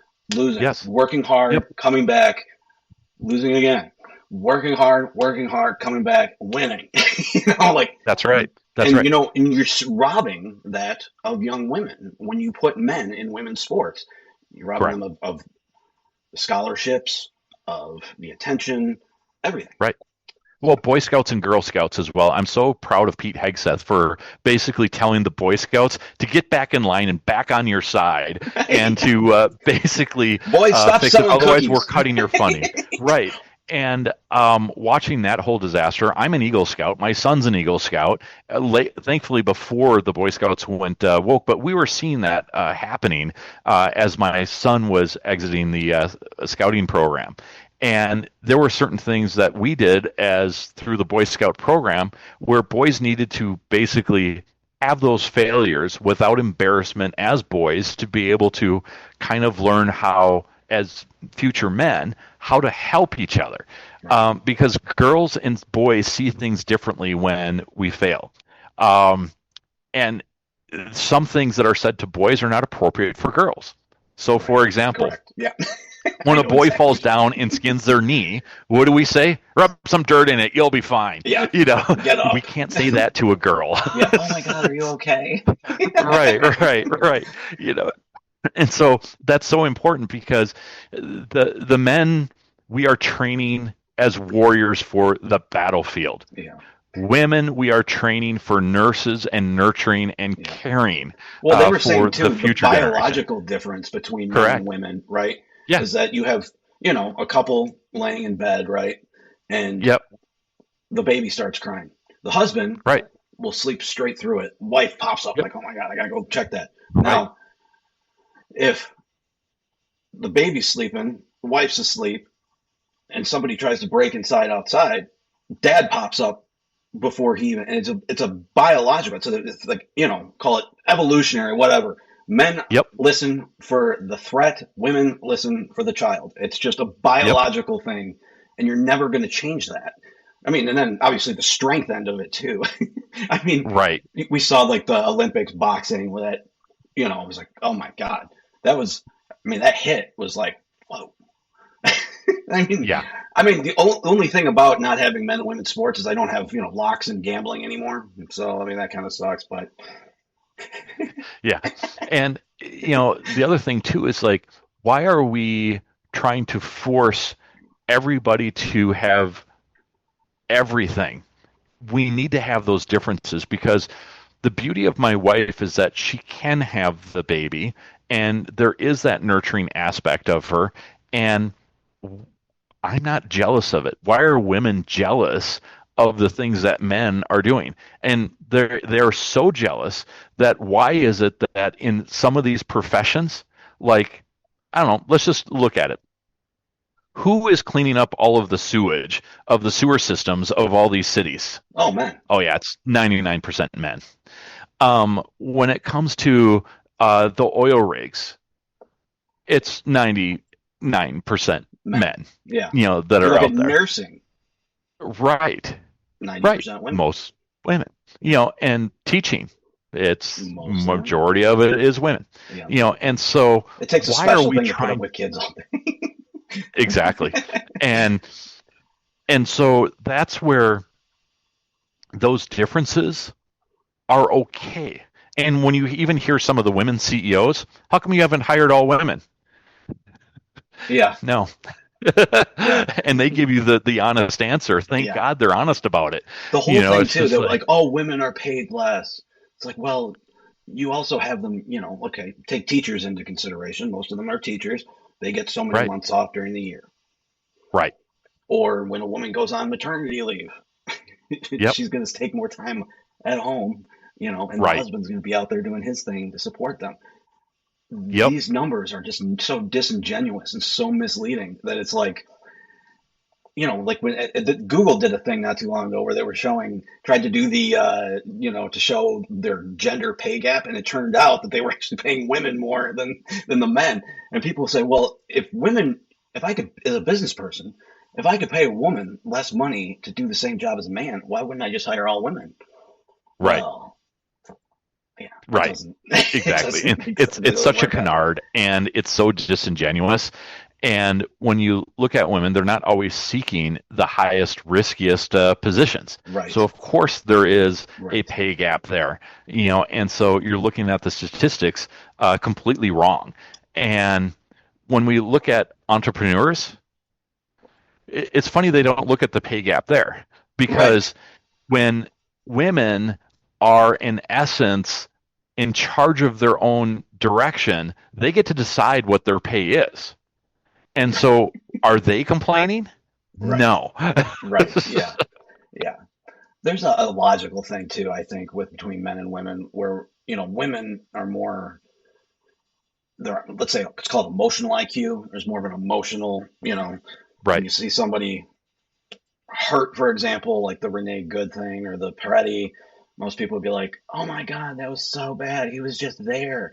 It's like, no, logically says, why did he have a gun at a protest? You know, all these things. Why did he go to this protest? What made you get up this morning and go hit an ICE agent with a car? Yeah. Right. Yeah. I'm going to get a gun. I'm going to go down, and I'm going to engage my fellow man in this situation. And we look at the other 90% of Minnesotans that lived in that area, and they made the decision of, yeah, I'm going to do a hard pass, and I'm going to go continue with my life to basically go and do the things that I want to do, and I'm not going to get involved in this whatsoever. So why did the 90% do the right thing and he do the wrong thing? Right. There were so many decisions that he made along the way. And then plus, then we find out videos from prior that he literally was violent and kicked the back end of a vehicle and broke the taillights. Yeah. And it turns out that he was not a good guy. He was just fired from his job as a nurse or something shady. Right, exactly. So we find that out as well. I mean, you've got to be some type of mentally ill to be out there doing that. Like, I'm sorry. Like, how? Right. Like, do you really have nothing better to do? Like, after a day of work, okay, even if I'm not working, I'm not out there protesting. Right. Well, we also need to lay blame to the media itself in Minnesota, because they're the ones basically putting out the lie out there regarding what's happening in Minneapolis, that these ICE agents are basically just rounding up people and arresting them and deporting them, including U.S. citizens. Okay, well, there's a process here, and we do have to explore some of these weird situations and unique situations that have happened. Like there was this Hmong gentleman that was taken out of his house in his pajamas, basically, and perp walked outside. So these people that sit there and say that ICE needs a search warrant, well, that's not true. That's not based upon previous administrations. Now, there are questions on mistaken identity that we have to figure out, like, well, wait a minute. What evidence did ICE rely on for them to break down that door to seize the occupants of that residence? Right. Something. So made them there's something there that compelled those actions. And so I think that's the bigger question that all of us deserve an answer to, such as, did somebody inappropriately use his address as their residence? Did, for any type of documentation, did the person live there before? Did he provide shelter there? So there's more to this story that we need to identify. And so with some of that evidence, I think it will cause concern for a lot of people to say, who is marked at living at my house? Right. Am I at risk? So what databases you would think there'd be like current? A website or something where you could go, hey, who's registered? Just look up how many people are registered to one address or whatever. You think there would be like some type of website for that, where you can just We actually did that in Minnesota, and the Secretary of State wanted to sue one of our partner organizations, the Minnesota Election Integrity Group, MNEIT, Minnesota Election Integrity Team. They actually had it up there posted where you could type in your address and it would show you all of the registered voters there. Oh, the Secretary of State of Minnesota took exception to that and demanded that they immediately take down that website. But you are right, and I think it's actually important because when I've been out there running for office or helping other candidates, and I knock on doors and I say, "Hey, are these people here? I'm looking for this person." And they're like, "No, they moved out 6 years ago." And it's just like they're still a registered voter, and they just voted last year. What? Right. Well, and I'm glad that you brought that up because it was something that I wanted to ask you about. And I think I saw it on one of Mike's things because I watched all that election stuff, to be honest with you. But you look at the 2010 census, and then you look at 2020 voting, and it almost mirrors that. And you have people that never voted before that were registered, and it mimicked the census. Now, if it's mimicking the census has illegals in there. Correct. So that tells you something, especially if it's mimicking it line for line. Yep, you are absolutely on the right track, and that is cause for serious concern. And this is exactly why the Department of Justice, but under Harmeet Dillon, is actively requesting voter rolls from many of the states to have this review. And Secretary Simon of Minnesota, who used to be the head of the National Association of Secretary of States, now he's the past president, he has objected to that very investigation. And so you want to know why they want to investigate this? Because just a year or two ago, the Department of Justice actually found a husband and wife team who were former Minnesotans living in Nevada that injected over 500 fake voters into the Minnesota voter rolls. That's insane. That's a lot of votes. They had a settlement. You can actually go to the Department of Justice website in Minnesota, and you can search for that case, and you'll actually see that. And so this is where I contend there is legitimate reason for the Department of Justice to review these fact patterns in Minnesota. Well, and then, too, you had the chain of custody, what was it, 200,000 ballots or something like that in Georgia that didn't have the chain of custody? And you talk about it, Donald Trump was on the phone with Kemp saying, find me the votes. You have 200,000 ballots that do not have anything. And the fact of the matter is that if he didn't count those votes, then you would have to be like, yeah, I didn't count the votes because there was no chain of custody. Somebody would have to get in fucking trouble for that. Correct. And that nobody has. It's just been it's been a runaround, and I'm glad that, Fannie Willis got what she had coming, but it's been crazy. And especially after the 2020, the way they went after everybody, the Democrats like to say, oh, well, all those court cases never went anywhere. That's because of the Democrat mob. Nobody wanted no judge wanted to sit there and be like, you know what, I'm going to do this. There was one in Michigan who was like one of I forget exactly what she was, but she came out openly and said, hey, this is not right. And she had like a very high up position on the election, and she had death threats. They posted her kids, school address and the pictures and the school name and the address, their phone numbers. It's like, just for doing the right thing, your kids are getting doxxed and all of that. Well, and it's like, I've had the same experience, and so was Lindell, so was Giuliani, Jenna Ellis, Rudy. I mean, it's just like the list goes on and on. And what's crazy is that during the 2020 election in Minnesota, the first part of the primary election, before that happened, Minnesota Voter Alliance reached out to me because their database person was gone at the time, and they asked me to review their data, and I said, sure, I can help you out. We go back, and so we've kind of helped each other out. And I looked at the data, and I'm like, holy cow, this is bad, because Minnesota Voter Alliance was concerned that Mark Elias was lobbying Steve Simon to allow a la carte mail-out ballots during COVID. And Minnesota Voter Alliance asked, what kind of danger could that have? And I said, well, let me run a report. Well, there were thousands of addresses that were incorrect that didn't have the house number in the front, and there were tens of thousands of addresses where there were rental units or apartments that didn't have the apartment unit in there. And then, of course, there were tens of thousands of students at various colleges throughout Minnesota for the dorms that didn't even have a room number or an apartment number going out to those dorms. And so I asked my son, who was at South Dakota State University as one of the resident assistants, and I go, "Hey, Michael, what happens if you get a letter that's not addressed to a room number?" He goes, "Oh, we just put it on the table." I'm like, "Holy cow, that's all I need." And so I write the report back to the Minnesota Voter Alliance, and they won that first 2020 case to prevent the a la carte mail out of absentee ballots in Minnesota. Crazy. It's crazy that they would want to do that.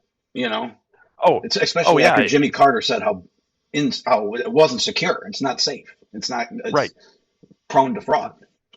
Then the general election comes along, and I'm still kind of monitoring the elections in Minnesota, and then I start looking at some of the daily absentee, and then I'm looking at the end results, and I'm like, wait a minute here, there's something wrong with the data here. And so then I start prepping members of the legislature to start requesting voter rolls, and they're getting blockaded. And I'm like, okay, something's up here. And finally, one of the legislature gets me an early peek at a database, and I start running through the numbers, and I'm like, holy cow, there is something here. Now let's see what happens post-certification. Well, then Minnesota certifies their election, and I buy another voter roll. And this voter roll that I get through Minnesota Voter Alliance, what was interesting is that basically 5 days after certification and 25 days after the election, there were 750,000 absentee ballots that were not connected to a voter. That's even insane. Though the state law at the time says that's crazy. When an absentee ballot is received, it must be immediately entered into the statewide voter registration system. So that means they violated the law. Right. It wasn't. And somebody needs to be held accountable for that. Right. And then they were like, well, it's in this separate database and over there. Well, the state statute doesn't talk about separate modules or separate databases. It talks about one. Right. And so they should have clicked the button to have whatever temporary database they were in moved over. What was the holdup? It should have been there. And so that taught us a lot. And because we had filed these cases, and then there was the whole post-election audit, which was another funny one in Dakota County. This election official literally brings ballots up in a purse. And we're like, what the heck? Right. How was that chain of custody? How much did the purse cost? Seriously. How was it sealed? Where are the tags? Who signed off on it? Tape on the box, right. And if it shouldn't be cut. Right. And then on top of it, a bunch of ballots were missing in one of the other precincts. I want to say like 350, 450 ballots were missing out of this one precinct, and they signed off on it anyway, saying, oh, yeah, everything is all good. Wait a minute, what? No, in Minnesota law, if you have a variance, you're supposed to select 3 more precincts, conduct additional audits. And so we present this evidence to the Minnesota Supreme Court and also the court systems there. And they basically said, because we didn't know where Ilhan Omar was, they combined all of the cases together and chucked them.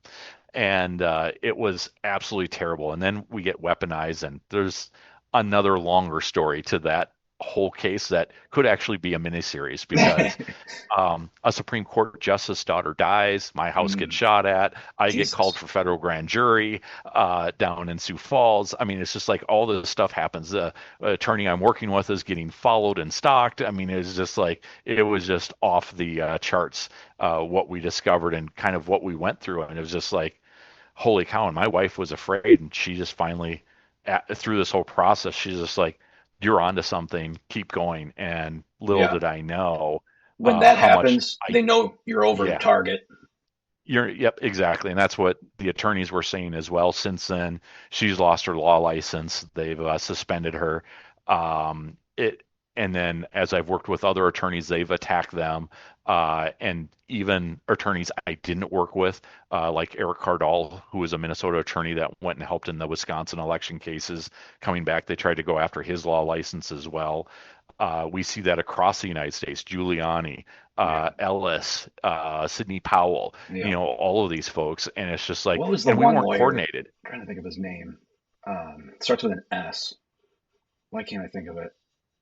But it was, I can't think of it, but it was like sure. out in California, like they did the same thing. It was like, oh, he's a Trump lawyer. Well, let's disbar him.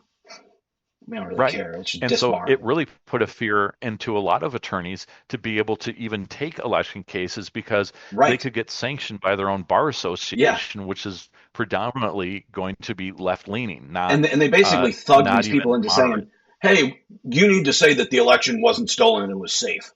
And they're like, no, Right. you're going to say it, otherwise you're going to go to jail. Like, all right, fine. What were your thoughts on Jenna Ellis? I feel like she kind of buckled a little bit during that 2020 thing. Maybe not. She buckled a lot. And Yeah. I think she was threatened, and it was unfortunate. During the case proceedings, she was absolutely amazing and articulate in what she was presenting for the cases. And I believe she was way over the target, and she was investigating very sharp about reviewing the law, reviewing the administrative rules, and presenting the violations that were there. But then the targeting of her and the pressure that they went after her, Yeah. she had to save her career and save her family. And so I get where she's at. And I hope later on, if our country ever heals, that we can have more of the truth from her to find out exactly what happened, because Yeah. I think her case and so many other attorneys that were damaged by this, I think there has to be changes to our legal system. Mhm. And I think the oversight just isn't there. And so this is where I mean, look at these talking with judges. They keep overturning everything. I mean, well, correct. And judges. here's another case in Minnesota that is just just off the beaten path. So in 2024, so this is not even 2020. This is 2024 in Minnesota. Wow. We have evidence and admission by a clerk out of Shakopee, Minnesota, where she threw away 21 ballots. Okay. This ended up being consequential in a race that was won by 14 votes. Oh my gosh. For That's the where it Minnesota counts. legislature. Yeah. This thing we actually present and get into a court case, but when we even talked to the attorneys the night before the presentation of the case, and I reveal that, hey, there's actually 56 duplicate ballots that we found as well, according to the voter history records. And they didn't want to take it up at that part up. They were just going to fight for the 21 ballots being thrown away. Well, the judge, he basically rules that he can't do anything because the Minnesota statutes doesn't give him the authority to call for a new election when fraud like this is discovered. So what's consequential about this is that Tabke ends up winning here, or Talib, whatever his name is, and he ends up being one of the leaders in the protests in Minnesota, where he's one of the administrators for the Signal Chap, basically helping people organize all of these riots in Minnesota, along with Lieutenant Governor Peggy Flanagan. And so this is where things go. And so elections do have consequences. They do. And it still breaks my heart that here we are, and the federal government has yet to go contact this election official, because under U.S. Code 52-20701, all election materials are supposed to be retained for 22 months, and it is a felony to destroy election materials. The literal fact that you don't have 21 of those ballots, I don't know what more sanctity of an election material is other than the original ballot is. Correct. Yeah. Yeah. I feel like, I mean, just the whole process that they had for the ballot, right? Like a ballot comes in, bubbles, kind of like you said, not filled in all the way, kind of weird. They feed it through. The machine doesn't take it, comes back. So then they pass it to somebody else who then takes it and says, okay, this is a vote for Donald Trump. And they take a new ballot, fill it in, put that one through. And that's how they reconcile. Right. Hear the ballot. Yeah. And so you have this, and it's like there's no real way of being able to really audit these things.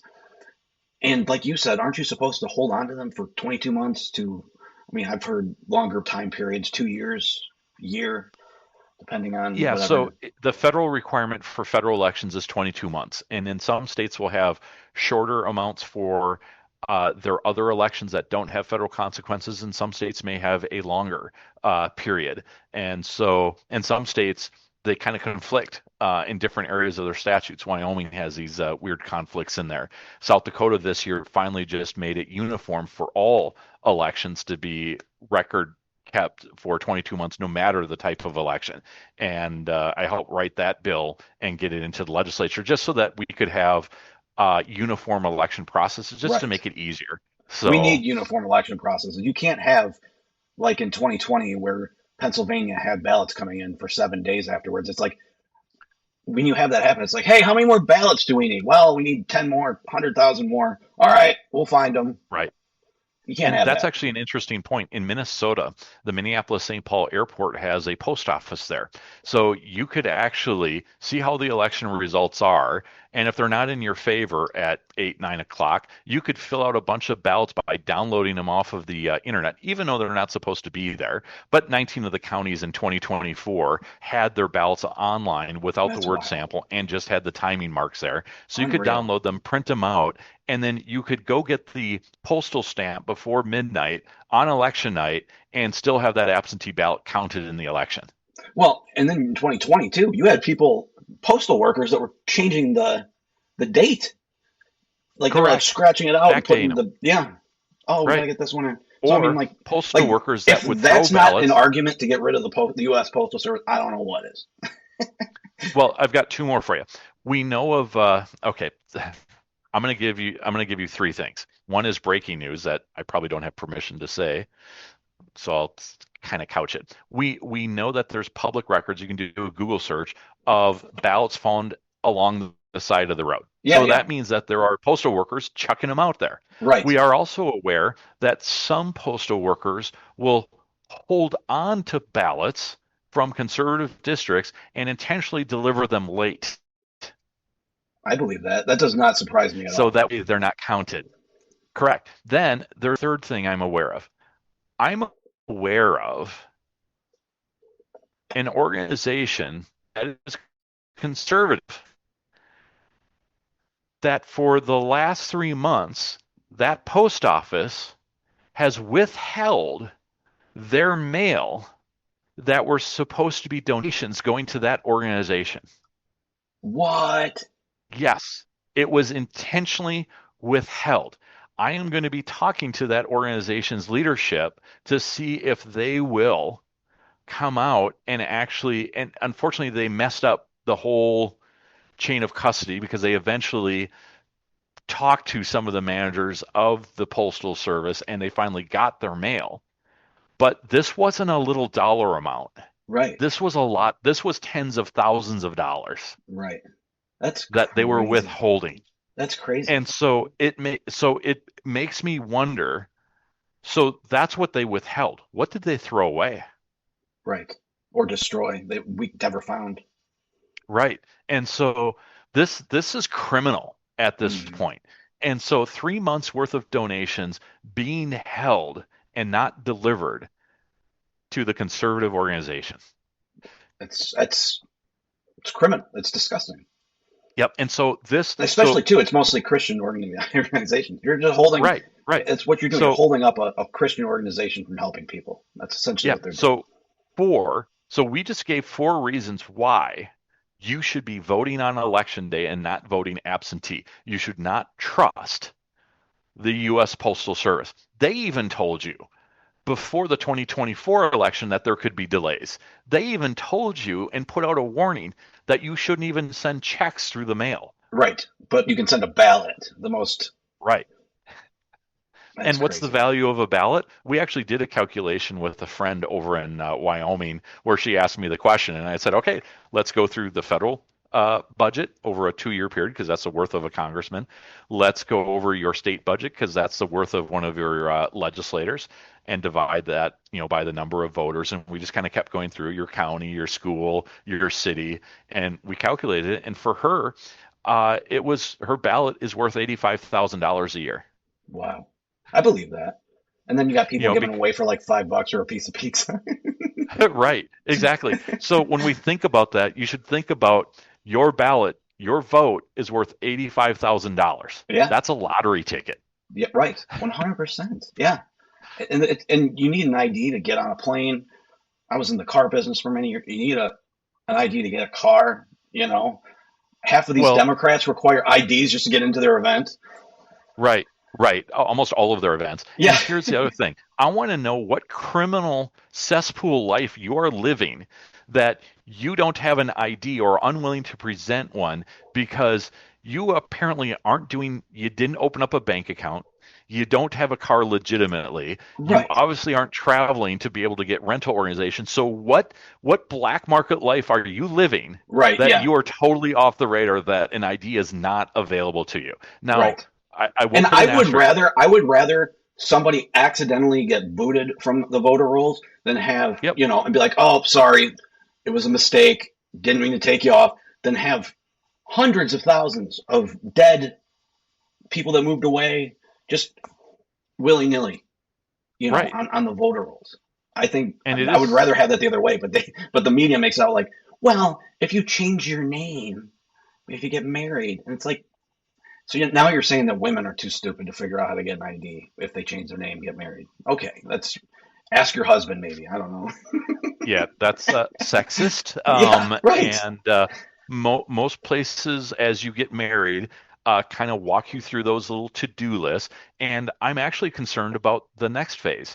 If this is actually a thing, what legal crisis are we creating in the future when it comes to her parents passing away and she hasn't done the right legal documents, or when she passes away, how are her children going to inherit Right. things properly? How are you going to deal with property rights and all of these other things? Right. And what about the bank accounts and Yeah. everything else? How was your will done? I mean, it's just like you have Yeah. so many issues going across here that need to be resolved, that your life is a hot mess if you're in that situation. Now, Right. the asterisk I do want to talk about is I know Native Americans have good vetted IDs already through them, but there's probably some other religious groups that may not have An it ID, kind quite of like an connected with Amish. our society, such as like a Hutterite community, Amish. Now, it's possible that they could be discriminated against, but I'm going to say that their elders are probably smart, that they're Right. probably going to be in compliance. Yeah. They'll figure it out. Right. Yeah. No, I mean, they're smart. I mean, they do stuff that Yeah. with like no technology that we Right. struggle to do with. Right. Now, the other Moving a part whole is house, true. we've seen stuff. Yeah. Now, the other part has been breaking out of Alpha News in Minnesota, and I had asked this question of a few peace officers, and I'm like, in the Somali communities, how many DOA calls do you get? And it caused them a pause. And I'm like, uh-oh, I stumbled on something, didn't I? Yeah. And they're like, we Oh. don't get that many. And so during an interview with Alpha News, a peace officer that was not, they were protecting because they didn't want him to be attacked. They didn't reveal his name or his identity, and they were interviewing him live. And Alpha News was asked the same question, and he's like, they're not reporting their deaths, and they're taking care of it. And I'm like, well, wait a minute here. So you're telling me they're not reporting their deaths to the coroner or to the Social Security Administration of their elders? So this is Right. potential open fraud that they're Right. still collecting money and casting votes then. Are Right. you kidding me? And then also, what are you doing with the body? Well, they have their own religious practices and processes that their mosques take care of and process. Hmm. So, but that Interesting. is a question. It's like, wait a minute here. Are they to the standards of our laws? Right. Yeah. We Is need it to like the check into this. desecration of a body? Right, Whatever that exactly. is. So raises all sorts of questions But that I we agree need with to you assess. 100% too. You have these guys, you're not reporting a death. And 90% of the Somali community is on some type of welfare. Right, You could still be collecting money from that when somebody's been dead for 6 years. right. And so that's another area that needs to be investigated. And as I come to understand the Somali community a little bit better, there are different clans that are out there. Are all Somalis bad? No. And so we need to figure out who the bad ones are. Those clans, get them out, Right. prosecute them. And the ones that are the really good clans that are moderates and they just want to succeed and have a chance for their Right. kids. And yeah, they Right. might be practicing Muslims that are not compatible with Whatever. my faith, and I look as an opportunity to see if we can convert them to Christianity. Right. And they're going to try and convert me to Muslim, and Right. that's not happening. Right. And as long as we can joke like you and I are, through that discussion, we're going to have peace and we're going to have Right. fun. Yeah. And we'll just have a calmness about it. But and those folks that are creating the small businesses, trying to help their daughters, giving them the equal respect as other women in our society, as women with equal rights to have equal opportunity to go out there, that's good. But as soon as they are basically doing this mutilation, they're trying to subject them, put them into slavery, marry them when they're below 18. Yeah. I'm not for that. Yeah. It's just like, I'm sorry. I'm out. We're incompatible at that point. But if you're willing to play by our rules and actually give your kids a chance and yourself a chance to be connected into society. Yeah. And plus, every society has a really good dessert, so I'm interested. I want to try and see what you can do, because I love chocolate, love my sugars. I do too, my friend. I do too. and of course, with different societies, we know every society likes to troll their neighbors. And so, how else do you explain, kimchi and blood sausage and lutefisk and all this other stuff? It's because we're trolling you, right? And we want to see if you can actually handle it. So we got to find out what the Somalis have for their trolling food and what's their good food. So that's funny. So let me ask you this. So what was the most egregious thing that you found during the 2020 election? Oh, it's probably tough.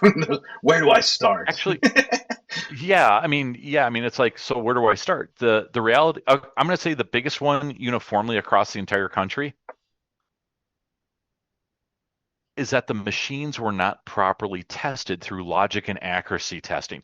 Even though the United States Election Assistance Commission has clear guidance of how to properly test and evaluate the machines, uniformly what we're finding is that election officials don't know how to use their machines. They are not testing to the federal standard. They send out some third-party person to go out and be like, hey, this is how you do it, real quick. No, they're not even doing that. Really? Even though ES&S, for example, has a base level, it's not adequate. So imagine this. So let's say you have 4 candidates on the ballot. Okay. What we would find is that sometimes an election official might only test for this candidate, one oval with one ballot, and say, yep, we tested it. It worked fine. Yeah. Well, wait a minute. You didn't test this oval. You didn't test this one. And you didn't test this one. And you didn't even do the basic of saying 1 ballot for here, 2 ballots for here, 3 ballots for here, and 4 ballots for there. So that way you could tell if any of the votes were flipped. Right. Then on top of it, the most egregious part of it is uniformly the disability devices were not tested robustly enough at all. So typically what we saw uniformly across the United States is that the disability voting machines, especially express vote, were tested so insufficiently that it violated 14th Amendment equal protection under the law. Wow. That's amazing. It's crazy that what we've lived through, It's like, it's like I remember cash for clunkers under Obama and stuff like that. Right. And, it's like I was thinking about this, that the next, and quote me on this, next Democrat president that we have, Taiwan is gone. Oh, China's taken it 100%. Yep. Absolutely. And they won't do anything. They'll be like, they'll just rattle that cage and say, oh, we're going to do something. They won't do anything. It'll be like Obama with Bashir al-Assad. Here's my red line. Don't cross it. Oh, you crossed it. Oh, well. And I think we have a real issue with Taiwan because, and that's a separate issue as we look at that. Can the U.S. actually protect Taiwan with the naval fleet that China has so close there? And what will the U.S. do? And so the U.S. has to prepare. And so we are preparing right now that we see this huge investment of SMC, NVIDIA, Intel, Apple, of trying to bring their chip manufacturing into Mexico and the United States. But we just had this huge disaster last year where down in Arizona, there was this huge dust storm that came into one of the factories.